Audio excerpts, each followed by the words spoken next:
Natapos ang huling part ng ating kwento kung saan ang narinig ni Lin Yuan ang mga sabi-sabi ng mga tindero ay masyado siyang nagulat na kanyang nasabi sa kanyang sarili na ang kanya raw buong imahe ay nasira. Paano raw ba niya haharapin muli itong mga tindero dito sa kanilang lugar? Sa pagpapatuloy, dito ay seryoso na tinitingnan ni Lin Yuan itong si Biao na humihingi ng patawad sa kanya. Sana pagbigyan raw siya ng kanyang master. Kung kinakailangan na kanyang putulin ang kanyang isang kamay bilang pagpapakita sa kanyang katapatan sa kanyang master ay kanya itong gagawin upang mapatawad lang siya sa kanyang mga nagawa. Nang narinig ng mga tao ang pagmamakaawa nitong si Biao sa harapan ng ating bida ay lumabas ang pawis sa kanilang mukha na hindi makapaniwala sa ipinakitang asal ni Biao sa harapan ni Lin Yuan na kanilang tinuturing na ang pinakamabait at tapat na bata dito sa kanilang buong lugar. Si Lin Yuan na nakikinig sa pagmamakaawa ni Biao ay kanya itong sinabihan habang kanyang itinuro ang kanyang sarili na hindi na raw niya kinakailangan na gawin ang kanyang pagpapakita ng katapatan at sa katunayan baka nagkamali lang siya. Hindi raw siya ang tao na kanyang tinutukoy dahil isa lang siyang normal na tao. Tingnan raw niya ng mabuti ang kanyang mukha, baka nagkamali lang siya ng pagkakilanlan sa kanya bilang ang prinsipe ng underworld. Sa katunayan ang kanyang tinutukoy ay ang kanyang kaklase, nagkataon lang na magkamukha silang dalawa. Sa sinabi ni Lin Yuan ay napanganga na lang itong si Biao na hindi makapaniwala dahil buo pa sa kanyang alaala ang pagmumukha ni Lin Yuan doon sa loob ng Blackwater Prison.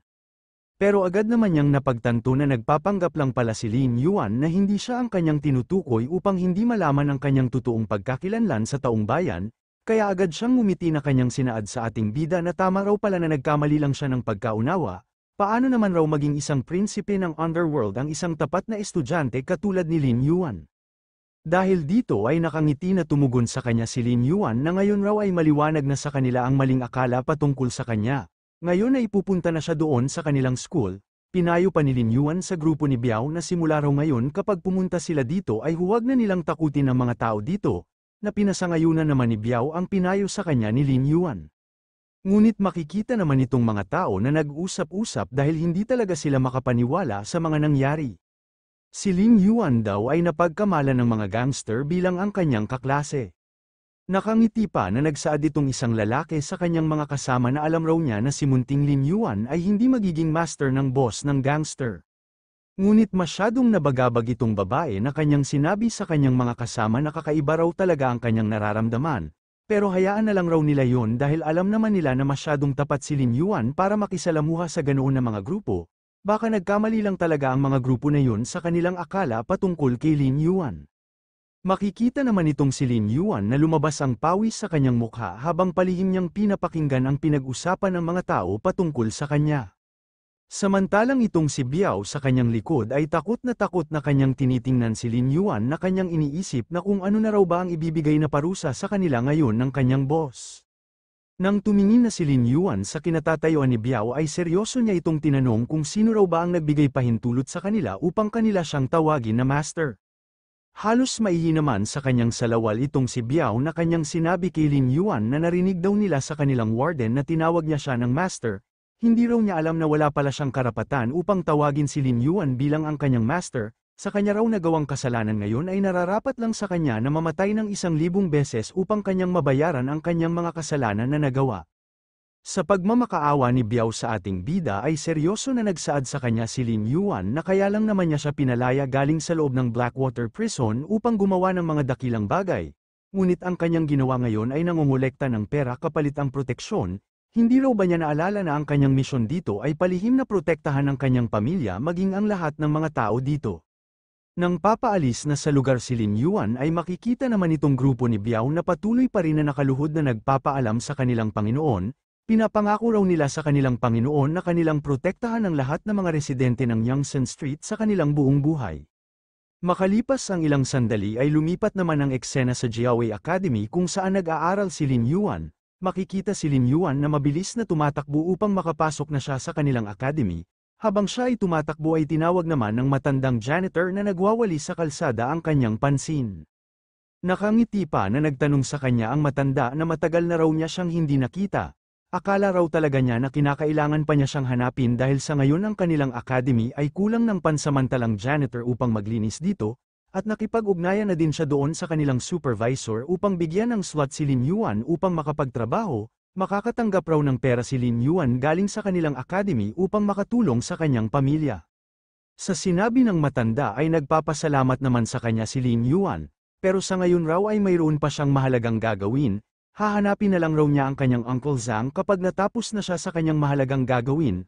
Tugon naman ng matanda kay Lin Yuan na ang kanya raw iminungkahi sa kanya ngayon ay magandang pagkakataon para sa mga mahirap na mga estudyante, kaya huwag niya itong palampasin. Ang ibabayad raw kay Lin Yuan ay maganda upang makatulong sa kanyang pamilya. Ngunit nagulat ang matanda dahil bigla na lang naglaho si Lin Yuan, at napapatanong na lang siya na kung saan na raw ba napunta si Lin Yuan. Pero ang hindi niya alam, mabilis pala na pumasok si Lin Yuan sa sasakyan. Sinaad pa ni Lin Yuan sa nagmamaneho ng sasakyan na sabihin na raw niya ang kanyang dapat na sabihin dahil ngayon kinakailangan na niyang makapasok sa kanyang school upang makapagpaalam. Ang tao pala na kausap ni Lin Yuan sa loob ng sasakyan ay itong si Wei Xing.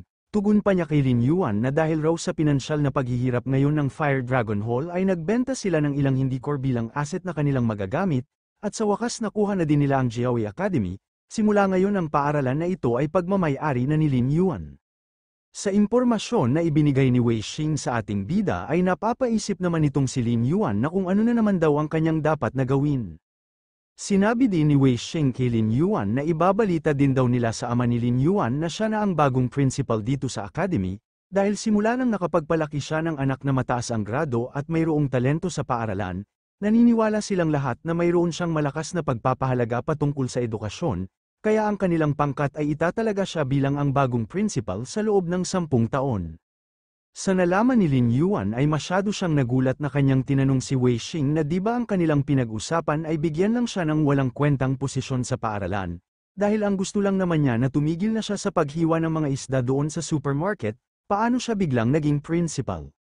Lumabas naman ang pawis sa mukha ni Wei Xing na masyadong nagulat dahil sa panahon raw na kanila itong pinag-usapan ay umalis bigla ang kanilang boss na si Lin Yuan kaya hindi nila nagets ang kanyang ibig sabihin kung ano ang ibibigay na posisyon sa kanyang ama sa paaralan. Dahil dito ay agad na binuksan ni Lin Yuan ang pintuan ng sasakyan upang makaalis, pahabol pa niya na sabi kay Wei Xing na hayaan na lang raw muna nila ang kanyang ama na mag-enjoy ng ilang araw sa kanyang bagong role, at maghanap na lang sila ng magandang rason upang paalisin siya sa kanyang posisyon, dahil sa ngayon ay kinakailangan na niyang umalis. Makalipas ang ilang sandali ay dumating na nga si Lin Yuan sa harapan ng pintuan ng teacher office. Nang nakapasok na si Lin Yuan sa loob ng opisina ng mga guro ay masaya naman niyang sinaad sa kanyang guro na siya raw ang dumating. Nang nakita ng magandang guro na si Lin Yuan pala ang dumating ay masyado siyang natuwa na kanyang tinanong si Lin Yuan na saan raw ba ito nagpunta noong nakaraan na araw. Hinanap niya siya kahit saan pero hindi niya siya nakita. Masyado raw matulungin na bata si Lin Yuan, mayroon raw bang nangyari sa kanya o baka mayroong nang bully sa kanya. Sabihin lang niya sa kanyang guro ang mga nangyari. Ayon naman ni Lin Yuan sa kanyang guro na wala raw nangyari sa kanya. Mayroon lang siyang malapit na kamag-anak na nagkasakit kaya kanya itong inalagaan ng ilang araw. Sa paliwanag ni Lin Yuan ay natuwa ang kanyang guro dahil mabuti raw yun, at isa pa malapit na siyang aalis dito sa paaralan kaya hindi na niya makikita ang pinakatapat niyang estudyante na si Lin Yuan, at laging tatandaan ni Lin Yuan na kapag wala na siya dito sa paaralan ay huwag itong mahiya, kinakailangan na makipagkaibigan siya upang hindi mabuli ng ibang mga mag-aaral. Sa nalaman ni Lin Yuan ay nagtataka siya na kanyang tinanong ang kanyang guro na kung ano raw ang dahilan bakit siya aalis dito sa paaralan. Nakisali naman sa kanilang pag-uusap itong dalawang mayabang na guro, dahil si Lin Yuan raw ang dahilan kung bakit siya aalisin dito sa paaralan. Noong nakaraan ay sinubukan ni Wang Kai na ipasok si Lin Yuan sa malaking gulo, ngunit si Teacher Xia ay ilang beses na palihim na tumutulong sa kanya. Dahil doon ay nagalit sa kanya ang kanilang direktor kaya nagpasya sila na tanggalin siya sa trabaho. Ang desisyon na yun ay ginawa isang buwan na ang nakalipas. Ayon pa nitong isang guro na kahit bumagsak na raw ang Wang family, ngunit nananatili pa rin ang kanilang direktor na pinakamataas ang kapangyarihan dito sa academy. Sa lahat ng mga tao dito sa academy si Wang Kai pa talaga ang na-offend ni Teacher Xia. Sa pinagsasabi nitong dalawang mayabang na guro ay lumingon-lingon nitong si Teacher Xia sa dalawa na kanya silang sinabihan na bakit raw nila binanggit ang ganoon na salita sa harapan ng isang bata. Sabay kanyang pinayuhan si Lin Yuan na huwag siyang makinig sa pinagsasabi nila dahil ang totoo aalis lang siya dito sa school para lumipat ng ibang lugar. Seryoso naman na tumugon si Lin Yuan kay Teacher Xia na huwag na itong mag-alala dahil hindi na niya kinakailangan na umalis dito sa school, dahil walang sino man ang maaring makapagpaalis sa kanya dito sa school ng sapilitan. Sa binanggit na mga salita ni Lin Yuan ay natatawa na lang itong dalawang mayabang na guro. Dahil paano raw naglakas ng loob ang isang pulubi na sumali sa kanilang pag-uusap. Dahil dito sa kanilang academy ay si Direktor Zhang lang ang may hawak sa lahat ng titulo dito sa school, dahil ang totoo ang lahat ng mga importante na mga posisyon dito sa kanilang academy ay pinipili mismo ni Direktor Zhang, sa madaling salita siya ang may hawak sa totoong kapangyarihan dito sa school. Ang buong team ng management dito sa paaralan ay nasa kanyang tabi. Tingin raw ba ni Lin Yuan na kaya niyang pababain ang desisyon na ginawa mismo ng kanilang direktor? Seryoso lang naman na tumugon sa dalawa si Lin Yuan na hindi na raw niya kinakailangan na baguhin ang desisyon na ginawa mismo ng kanilang direktor bagkus kanya na lang siyang papaalisin dito sa academy. Kung ang lahat ng mga management dito sa academy ay nasa kanyang panig ay ang kinakailangan lang naman ay tanggalin silang lahat upang umalis na sila dito sa academy. Makalipas ang 3 araw ay tatanggalin ang buong team ng management dito sa school at si Teacher Sia lang ang matitira. Makalipas ang 2 araw ay makikita si Lin Yuan na nakahiga sa sahig at mayroong boses na maririnig na ginigising siya maging ang ibang mga miyembro dahil dumating na daw ang kanilang senior sister at ito ay galit na galit. Nang tuluyan ng nakabangon si Lin Yuan ay halata sa kanyang mukha na ito ay antok na antok. Pero sinaad sa kanya nitong kanyang kasama na ang tapang pala ng kanilang senior sister kapag siya ay nagagalit. Nagpapasalamat naman si Lin Yuan sa paggising sa kanya dahil kahapon raw ay nag-overnight siya upang tulungan ang kanyang sister Liu sa kanyang shop, kaya nakatulog siya kanina ng mahimbing. Habang silang dalawa ay naglalakad ay nagsalita naman itong kasama ni Lin Yuan na sa totoo raw ang kanilang senior sister ay nakapag-awaken na kalahating taon na ang nakalipas. Sadyang pinigilan lang niya na makaakyat sa next round upang kanyang samahan ang kanilang junior brother dito sa hall para sa exam. Ginawa niya ito upang makatulong sa Thunderclap Hall na manalo ulit ng isa pang Awakening Stone. Kahit masyadong mapusok ang kanyang ugali ay malaki talaga ang respeto ng lahat sa kanya. Maya-maya ay tuluyan na nga na dumating sila Lin Yuan sa Abyss No. 9 entrance. Dito ay makikita ang kanilang senior sister na umaapaw ang kanyang boses sa lugar. Dahil kanyang sinabihan ng lahat na mga kawawa raw silang lahat. Ayaw raw ba nilang mag-improve at bilang mga low-rank na tao ay hindi pa nila alam ang kanilang rule bago dumating ang mga superior sa pagtitipon dito. Dagdag pa niya na dito raw sa Abyss Awakened exam ay lubhang napakadelikado kung hindi sila mag-iingat dito ay haharap sila sa malaking panganib. Hindi din nila alam baka sa susunod sila ay mamamatay dito na hindi man lang makikita ang kanilang mga bangkay na katawan. Ang babae pala na ito ay si Sister Murong Yin. Sinabi din niya habang nakatingin sa kinatatayuan ni Lin Yuan na sa tingin raw niya sa kanilang mga grupo ay mayroon pa ring iilang mga mahihina. Nakuha lang raw nila ang pagkakataon na ito dahil sa pagbibenta ng kanilang katawan, dapat kanilang pahalagahan ang kanilang mga buhay. Makikita naman itong si Lin Yuan na masyadong nagulat dahil tinawag ng kanyang senior sister ang kanyang pansin na kanya siyang sinabihan na dapat kanila raw pahalagahan ang kanilang mga buhay. Sang-ayon raw ba si Lin Yuan sa kanyang mga binanggit na mga salita? Sabay pinadyak ni senior sister Murong Yin ang kanyang paa nang napakalakas na agad lumapit sa kinatatayuan ni Lin Yuan. At inis itong nagsalita na ang kanila raw senior sister Ning ay isang martial art fanatic. Talagang inosente siya pagdating dito sa mundo, kaya sinadya ng isang pretty boy na si Lin Yuan na akitin siya. Ang ayaw niya talaga ay yung mga tao na gaya ni Lin Yuan na sumisipsip sa pamamagitan ng maruming koneksyon. Hindi raw magtatagal dito sa Abyss si Lin Yuan dahil ang abilidad lang meron siya ay akitin ng mga babae. Kung kulang sa lakas si Lin Yuan ay dapat na itong umalis, dahil hindi siya magsasayang ng lakas upang protektahan lang siya. Sa gitna ng mga sinabi ni senior sister Murong Yin ay hindi naman nagpaapekto si Lin Yuan, bagkus nakangiti lang ito na kanyang sinaad sa kanyang senior sister na huwag na raw itong mag-alala sa kanya dahil iingatan raw niya ang kanyang sarili. Pero nagulat si Lin Yuan dahil agad na tumalikod ang kanyang senior sister sabay mayroon itong inihagis na bagay sa kanya. Na kanyang sinaad kay Lin Yuan na ingatan raw niya ang kanyang sarili, paliwanag pa ni senior sister Murong Yin sa ating bida na kung makukulong raw siya sa loob ng abyss ay agad niyang i-activate ang bagay na kanyang ibinigay at pupunta agad siya. Dagdag pa niya kay Lin Yuan na hindi raw talaga niya alam kung paano niya nakuha ang loob ni senior sister Ning. Ang isang lalaki na kahabag-habag katulad ni Lin Yuan ay dapat hindi na niya papansinin. Ngunit kapag mamamatay raw si Lin Yuan sa loob ng abyss ay malulungkot lang ng napakatagal na panahon ang kanyang senior sister Ning, kaya magmadali na sila upang pumunta na doon. Makalipas ang ilang sandali ay dumating na nga ang mga superior upang maglunsad ng inspection. Sila ay pinapangunahan ng isang alagad ni Lin Yuan na si Wang Mo. Nang nakita ng mga estudyante ang pagdating nila Wang Mo ay masyado silang namangha dahil ang dumating raw ay si Minister Wang Mo ng Ministry Justice, naging Deputy Minister siya ng Ministry Justice kahit hindi pa siya nag-awaken. Ang kanya raw nagawa ay nakapag-break ng record, siya ang pinakamatalinong mag-isip sa Ministry Justice, at ngayon ay nagising na ang kanyang kapangyarihan ay isa na siya sa 3 pinakamatalinong mag-isip sa kanilang henerasyon. Habang sinusuri ni Wang Mo ang isang estudyante ay makikita naman itong lalaki na estudyante na masyadong namangha nang nakalapit na siya kay Wang Mo dahil bihira lang raw itong mangyari sa kanyang buhay. Ngunit makikita itong ating bida na hindi na lang nakapagsalita dahil iniinis siya ng kanyang senior sister Murongying.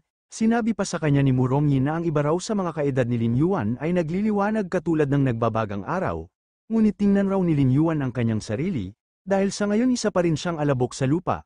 Kakaiba raw talaga ang mga nangyari ngayon dahil mayroong isang tao na mataas ang katungkulan ang mag-aasikaso ng security para lang sa exam na ito. Pero nagulat si Murongying na nakaramdam ng kaba dahil tinawag siya ng kasamahan ni Wang Mo. Sinaad pa nito kay Murongying na ipakita raw niya sa kanya ang kanyang Abyss Access Pass. Dahil dito ay lumabas ang pawis ni Murongying na kanyang sinaad sa lalaking sumusuri na masyado raw siyang nagtagal doon sa banyo. Ang mayroon lang raw sa kanya ngayon ay isang digital pass para sa exam, ayos lang raw ba? Nang narinig ng ibang mga estudyante ang paliwanag ni Murongying ay masyado silang nagulat, dahil paano raw nakalimutan ng kanilang senior sister Murongying ang Abyss Exam Pass. Kung kulang sila sa isa sa 2 certificate ay automatic siyang ma-disqualify, kapag mawawala ang kanilang senior sister ay katapusan na din nilang lahat. Ang kayabangan raw ng isang babae ay ang magiging dahilan ng pagbagsak nilang lahat. Ngayon ay tapos na ang kanilang Thunderclap Hall. Makikita naman itong si Murongying na tumulo ang kanyang mga luha na nagmamakaawa sa lalaking sumusuri na pagbigyan na raw niya siya na makapasok, kung hindi ay mabibigyan siya ng mabigat na parusa ng kanyang master. Pero kahit na ganoon ay seryoso lang na umihingi ng pasensya sa kanya si Wang Mo dahil kinakailangan na raw niyang umalis dito sa lalong madaling panahon. Sa mga nangyari ay sumali na sa usapan si Lin Yuan na kanyang tinawag ang pansin ni Wang Mo na nakikiusap na pagbigyan na niya ang kanyang kasamahan. Sa pagsali ni Lin Yuan sa mga kaganapan ay nagalit sa kanya si Murongying dahil huwag raw itong magdulot ng gulo. Ang pagsasabi sa kanila ng pakiusap ay hindi gagana sa kanila, maliban na lang kung isa siyang Diyos. Pero kahit na ganoon ay tumugon si Wang Mo kay Lin Yuan na wala raw problema sa kanya. Ang lahat raw niyang mga kasama ay maaari nang makapasok sa loob ng Abyss. Dahil sa biglaan na pagpayag ni Wang Mo sa pakiusap ni Lin Yuan ay hindi makapaniwala si Murongying maging ang iba nilang mga kasama dahil gumana raw ang pakiusap sa kanila ni Lin Yuan. Habang hindi maalis ang tingin ni Murongying sa kinatatayuan ni Lin Yuan ay nakangiti na nagsaad sa kanya ang ating bida na sa tingin raw niya sa mga nangyari ngayon ay maganda lang talaga ang kanyang swerte. Nang tuluyan ng pumasok si Lin Yuan maging ang iba niyang mga kasama ay nagsalita sa kanila si Wang Mo na mag-ingat raw silang lahat, dahil sa loob ng Abyss ay masyadong mapanganib kaya ingatan nila ang kanilang sarili.